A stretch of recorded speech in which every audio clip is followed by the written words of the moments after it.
আর কোনো ভয়ই লাগেনি একটু। হ্যাঁ, আজকের ট্যাটুতে একদমই ভয় লাগেনি, কিন্তু ফার্স্ট টাইম যখন আমার স্টুডিওতে ট্যাটু করতে এসেছিল ভীষণ টেনশনে ছিল যে কতটা ব্যথা লাগবে। কিন্তু আজকে ম্যাম তো, আমি ট্যাটু করছি আর এদিকে গান করছে ম্যাম।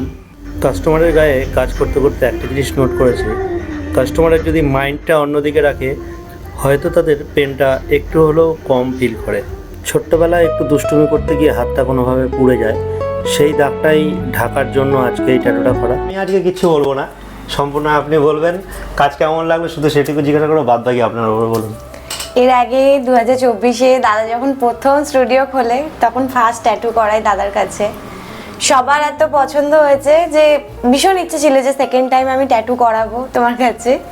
তো ভীষণভাবে খুশি হয়েছি, এই যে ভীষণ সুন্দর হয়েছে আর কোনো ভয়ই লাগেনি একটু, মানে ভীষণ কমফর্টেবল ফিল করেছি ট্যাটুটা করতে। ট্যাটুটার রিভিউ তো কি বলবো, এর আগেরটাও অসাধারণ এসছে, এটাও আশা করছি রেজাল্ট আরো সুন্দর আসবে।